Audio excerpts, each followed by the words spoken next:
Merci, Monsieur le Président.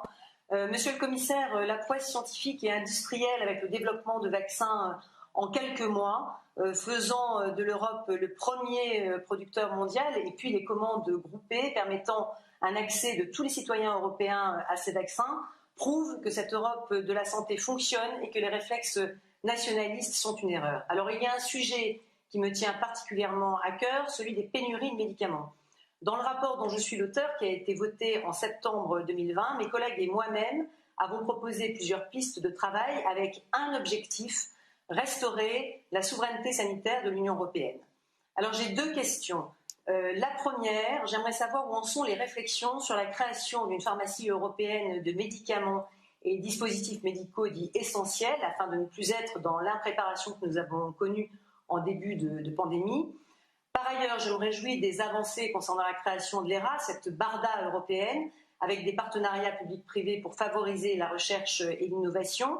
Mais concrètement, où en sont les discussions quant à la mise en place d'un budget adapté permettant de soutenir l'innovation, mais aussi la mise en place d'un système efficace, sans lourdeur administrative inutile, afin de garantir la participation pleine et efficace des parties prenantes. Et qu'en est-il également des discussions quant à l'accès pour les citoyens européens aux médicaments et dispositifs médicaux qui seront développés avec ce mécanisme? Concernant la suggestion de Mme Colin-Oesterlé. Tout d'abord, j'apprécie sa contribution. Elle était à la portée, je me souviens, en 2018, sur cette même question. Elle a fait un grand travail à l'époque. Et ce rapport qu'elle avait animé à l'époque, a alimenté notre nouvelle stratégie pour les produits pharmaceutiques qu'on a présentée avec Mme Kyriakides au mois de novembre l'année passée.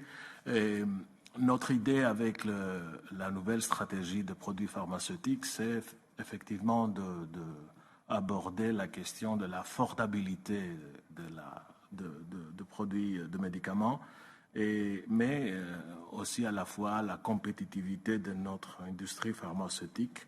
On ne peut pas faire l'un sans tenir en tête l'autre.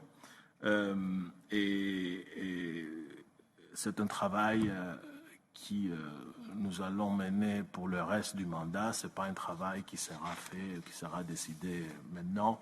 Il y aura des propositions spécifiques qui vont venir déjà à partir de l'année prochaine.